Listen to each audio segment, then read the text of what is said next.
Good morning, students.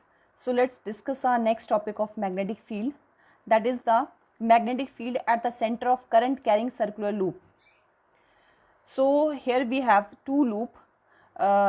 In the first loop I have connected a cell and a key with the two ends of the loop.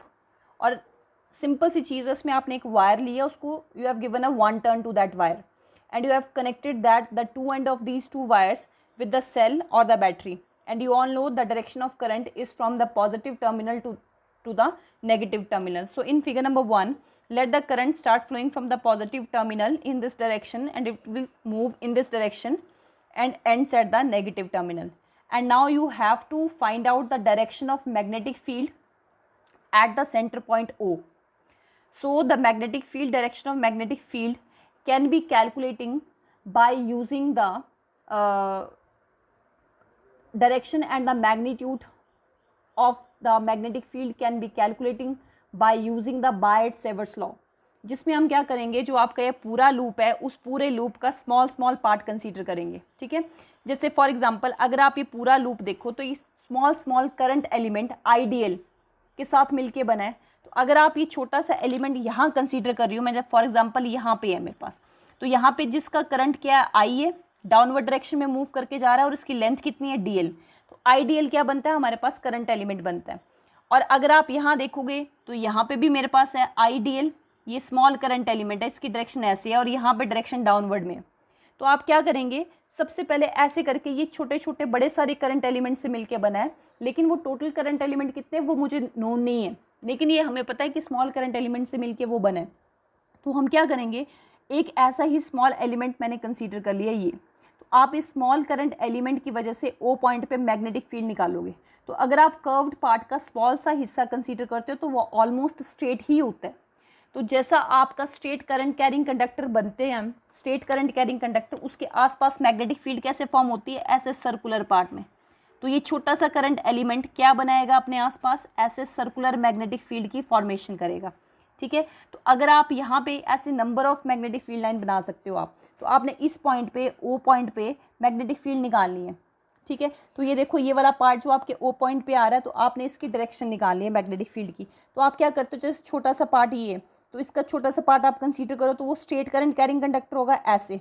तो जिसमें आप rule लगाओगे, magnetic field की direction निकालनी है आपने, तो आप रूल कैसे लगाओगे, hold the conductor in right hand. Right hand में आप कंडक्टर को होल्ड करोगे, और जो आप राइट हैंड में कंडक्टर को होल्ड करोगे तो आप फिंगर्स को कर्ल करोगे. जो आपकी कर्लिंग ऑफ फिंगर है वो आपको क्या चीज़ देगी, डायरेक्शन ऑफ मैग्नेटिक फील्ड आपके पास आ जाएगा. ठीक है, तो डायरेक्शन ऑफ मैग्नेटिक फील्ड निकालने के लिए मैंने ये जो स्ट्रेट करंट कैरिंग कंडक्टर है ये मैंने ऐसे कंसीडर किया. ठीक है, अब आपने इसको होल्ड करना है कौन से हैंड में, स्ट्रेट राइट हैंड में. तो मैंने इसको ऐसे होल्ड किया ऐसे. ठीक है, and your thumb will point out in the direction of current. So current is in the upward direction. So I am holding the conductor in my right hand in such a way that my thumb will point out in the direction of magnetic field. तो ये magnetic field की direction current की direction में आ जाए thumb मेरा, तो ये current की डायरेक्शन में है. अब आपने क्या करना है, ये वाली साइड जो आपके कंडक्टर की, जैसे ये है कंडक्टर है, ये वाली साइड जो कंडक्टर के लेफ्ट में है, ये वाली साइड कंडक्टर के राइट में है. तो अब आपने क्या करना है, ऐसे होल्ड करना है इसको, और आपकी ये वाली फिंगर्स जो है कंडक्टर के लेफ्ट में है और ये वाली साइड जो कंडक्टर के राइट में है. Now you have to curl your finger. तो मैंने ये फिंगर्स को कर्ल किया.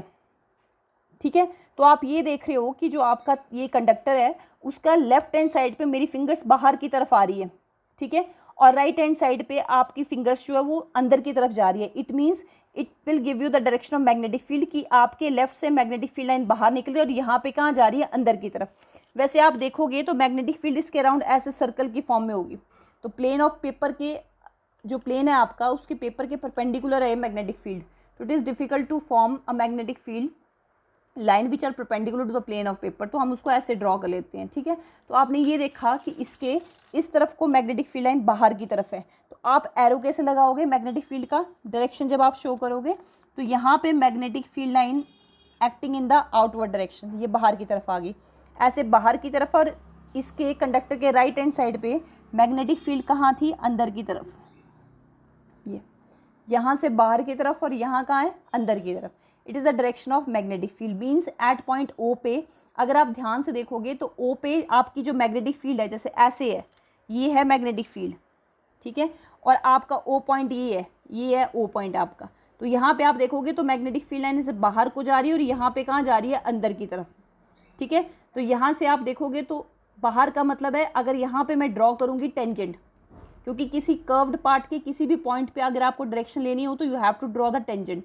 तो जब आप इस ओ पॉइंट पे टेंजेंट ड्रॉ करोगे तो ऐसे बाहर को आ रही है, तो टेंजेंट आपका ऐसे आएगा। इट मीन्स ये मैग्नेटिक फील्ड प्लेन के परपेंडिकुलर है और रेडियली क्या है, बाहर की तरफ। तो उसको हम किसके साथ रिप्रेजेंट करते हैं, क्रॉस के डॉट के साथ। यानी कि यहाँ पे इस वाले पॉइंट पे magnetic field they are perpendicular to the plane and radially outward, तो यहाँ पे हम डॉट लगाएंगे। ठीक है, वैसे ही अब हम जाएंगे यहाँ पे। अब यहाँ पे भी तो मैग्नेटिक फील्ड वैसे हर एक पार्ट बना रहा होगा, तो सिंप्लिसिटी के लिए मैंने सिर्फ 2 आमने सामने के एलिमेंट्स लिए हैं। तो जब आप यहाँ बनाओगे, again it will form a circular magnetic field in this way. ये बना ली, ये भी वैसे बनाएगा। अब आपने फिर से क्या रूल अप्लाई करना है इसमें right and thumb rule. Magnetic field की डायरेक्शन निकालनी है आपने।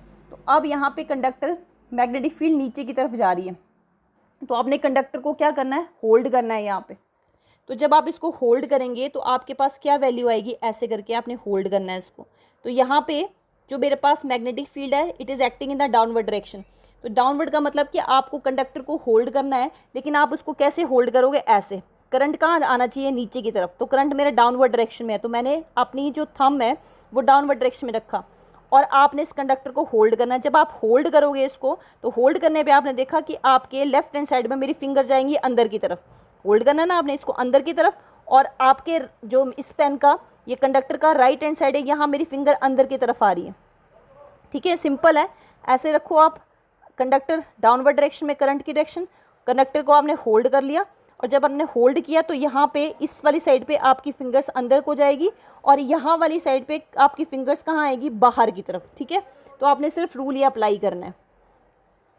तो जब आपने ये अप्लाई किया तो आपने देखा कि यहाँ पे इस वाली डायरेक्शन में डायरेक्शन क्या है, अंदर की तरफ, और यहाँ पे डायरेक्शन कैसी है, बाहर की तरफ। यानी कि आपको इधर नहीं देखना है। ठीक है, यहाँ देखो तो क्लॉकवाइज है, यहाँ देखो तो एंटी क्लॉकवाइज है मैग्नेटिक फील्ड, लेकिन आपको सिर्फ ओ पॉइंट पे फोकस करना है। तो इस छोटे से एलिमेंट की वजह से भी देखो मैग्नेटिक फील्ड प्लेन के परपेंडिकुलर, देखो एरो बाहर की तरफ है। तो इस एलिमेंट और इस एलिमेंट दोनों की वजह से मैग्नेटिक फील्ड के क्या है, इस वाले पॉइंट पे परपेंडिकुलर और रेडियली क्या, आउटवर्ड। वैसे ही अगर छोटा सा एलिमेंट आप यहाँ कंसीडर करोगे इधर, तो यहाँ पे भी करंट ऐसे ही है। तो यहाँ पे आप क्या करोगे, hold the conductor in right hand. मैंने ऐसे होल्ड किया। अब आपने क्या करना है, यहाँ और इस पॉइंट की बात करनी है। तो जब आप इसको ऐसे होल्ड करोगे तो इसके इस वाले पॉइंट में मेरी फिंगर अंदर को जाएगी और नीचे वाले पार्ट पे फिंगर कहाँ आ रही है, बाहर की तरफ। यानी कि यहाँ से मैग्नेटिक फील्ड अंदर की तरफ और यहाँ से मैग्नेटिक फील्ड बाहर की तरफ निकलेगी। आप इस लूप का कोई भी स्मॉल सेगमेंट कंसीडर कर लो, उस हर एक स्मॉल सेगमेंट की वजह से ओ पॉइंट पे मैग्नेटिक फील्ड बाहर की तरफ ही निकलेगी। तो जब हम डायरेक्शन बनाएंगे तो डायरेक्शन यहाँ पे क्या आएगी, हर एक सेगमेंट की वजह से डॉट लगेगा। डॉट मीन्स प्लेन के परपेंडिकुलर और रेडियली आउटवर्ड। ठीक है, अब आप यहाँ बनाएंगे। जब आप यहाँ बनाएंगे तो यहाँ पे मैंने डायरेक्शन रिवर्स कर दिया। अब करंट क्लॉकवाइज डायरेक्शन में चल रहा है। अगेन आप छोटा सा एलिमेंट कंसीडर कर लो, ये मैंने एलिमेंट कंसीडर कर लिया। अब इस केस में आपने मैग्नेटिक फील्ड बनानी है। ये मैंने मैग्नेटिक फील्ड बना ली इसकी। ठीक है, अब इस करंट एलिमेंट की वजह से आपने ओ पॉइंट पे मैग्नेटिक फील्ड की डायरेक्शन देखनी है। तो again hold the conductor in right hand. जब आप होल्ड करोगे तो आपके कंडक्टर के लेफ्ट साइड में फिंगर बाहर की तरफ है और राइट साइड पे फिंगर्स अंदर की तरफ जा रही है। यानी कि यहाँ पे फील्ड लाइंस बाहर की तरफ है और यहाँ पे फील्ड लाइंस अंदर की तरफ मूव कर रही है। क्लियर?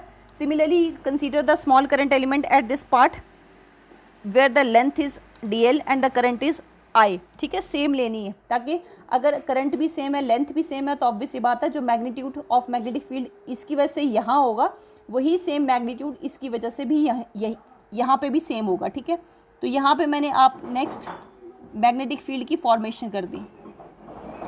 अब यहाँ पे करंट कहाँ है, डाउनवर्ड डायरेक्शन में मूव कर रहा है। ठीक है, तो यहाँ पे direction of current is in the downward direction. Again यहाँ पे क्या करोगे, आप कंडक्टर को रखोगे और आपने इसको होल्ड करना है इस तरीके से कि आपका थंब जो वो डाउनवर्ड डायरेक्शन में आए। तो जब आप इसको होल्ड करोगे तो ऐसे आएगा, आपका डाउनवर्ड डायरेक्शन में मेरा थंब आ गया। अब अपने फिंगर्स को कर्ल करना है, तो लेफ्ट साइड पे फिंगर्स मेरी अंदर को जाएगी और राइट साइड पे फिंगर्स मेरी बाहर की तरफ आएंगी। तो जब आप यहाँ कर रहे हो तो यहाँ पे लेफ्ट साइड पे मेरी फिंगर्स, आप खुद भी कर सकते हो उसको, और ये आउटवर्ड में आ जाएगी। तो आप यहाँ देखो कोई भी एलिमेंट आप कंसीडर करोगे तो ओ पॉइंट पे हर एक स्मॉल एलिमेंट की वजह से मैग्नेटिक फील्ड की डायरेक्शन यहाँ पे अंदर की तरफ जाएगी। तो यहाँ पे आप लगाएंगे, डॉट नहीं लगाना है यहाँ पे आपके पास क्या लगेगा, cross, means the direction of magnetic field is perpendicular to the plane and radially inward. Clear, आप ऐसे लिखते हो, डॉट और क्रॉस लगा देना। अब आपने क्या करना है, ये तो आपने डायरेक्शंस निकाल दी by using a right hand thumb rule, you can easily find out the direction of magnetic field. Now you want to calculate the magnitude of the magnetic field. So if you want to calculate the magnitude of the magnetic field, then we have to apply the Biot-Savart's law. ठीक है, जैसे ये मेरे पास loop है, ये loop मैंने यहाँ बना दिया जहाँ पे आपका current is moving in the clockwise direction and you have to find out the value of magnetic field at point O.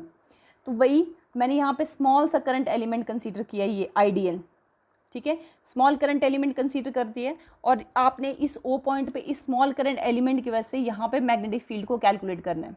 Clear, तो यहाँ पे स्मॉल करंट है आई और लेंथ उसमें, सॉरी करंट उसमें आई है, लेंथ उसकी डी एल है और आपने इस पॉइंट पे मैग्नेटिक फील्ड निकालनी है। So you can apply the Biot Savart's law, जिसके अकॉर्डिंग जहाँ पे भी आपको मैग्नेटिक फील्ड निकालनी होती है हम करंट एलिमेंट से वहाँ पे पोजीशन वेक्टर को ड्रॉ करते हैं।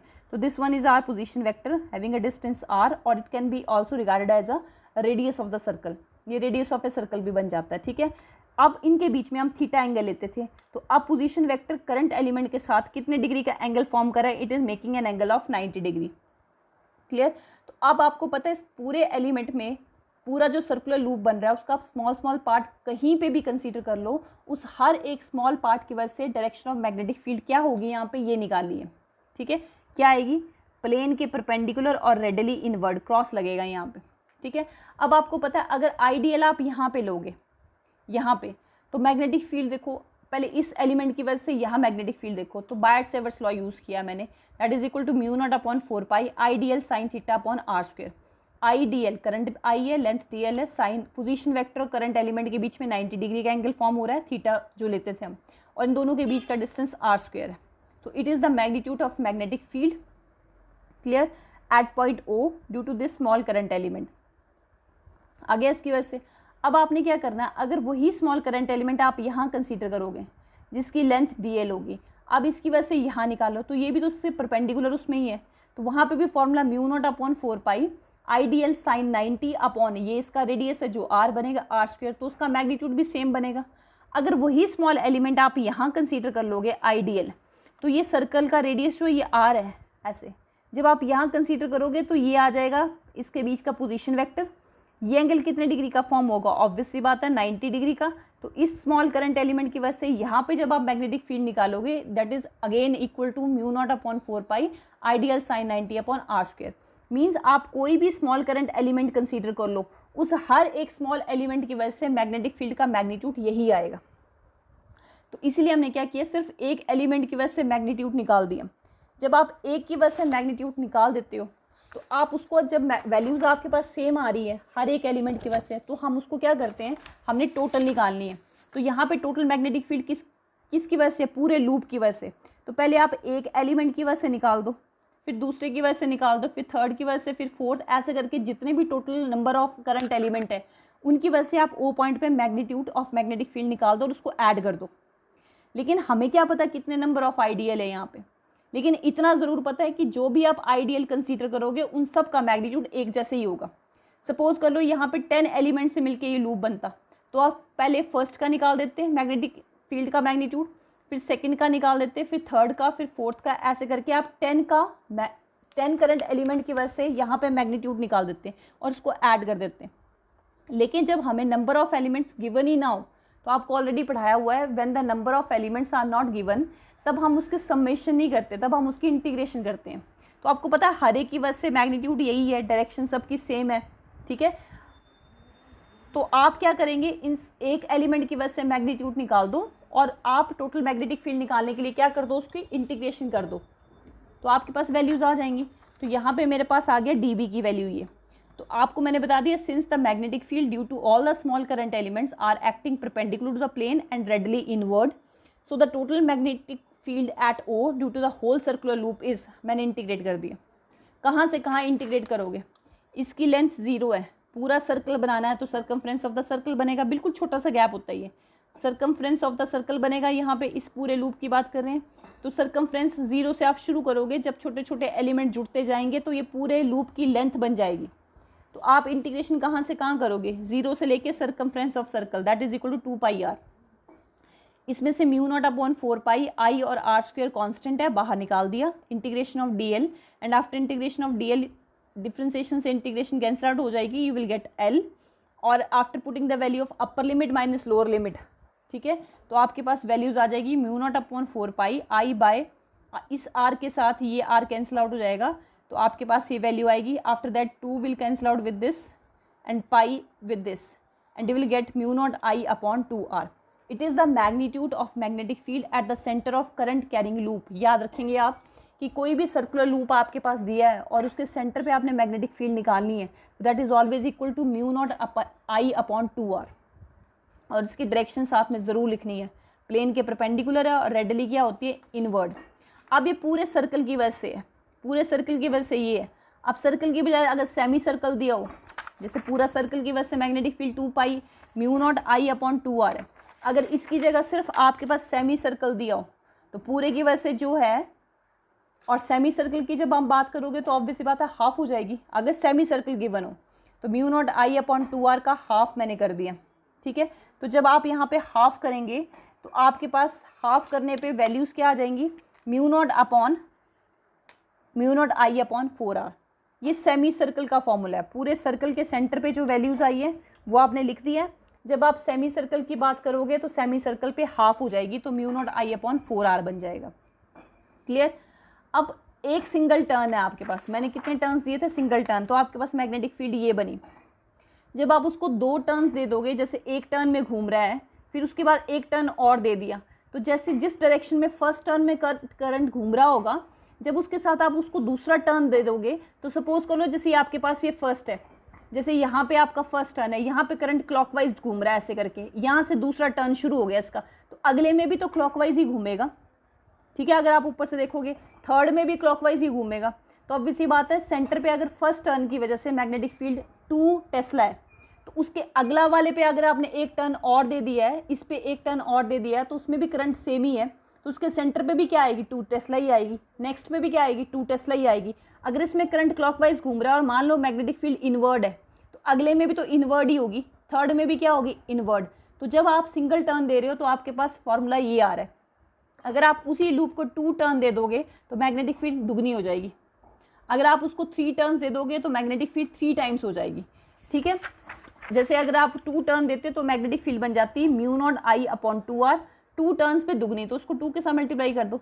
3 टर्न्स दे दोगे तो 3 टाइम्स हो जाएगी। वैसे अगर n नंबर ऑफ टर्न्स दे दिए, n नंबर ऑफ टर्न्स, तो आप जो टोटल मैग्नेटिक फील्ड है सर्कल के सेंटर पे, उस टोटल मैग्नेटिक फील्ड को किसके साथ मल्टीप्लाई कर दो, n के साथ, टोटल नंबर ऑफ टर्न के साथ, तो आपके पास टोटल मैग्नेटिक फील्ड बन जाती है लूप की, जिसमें नंबर ऑफ टर्न्स गिवन हो। क्लियर।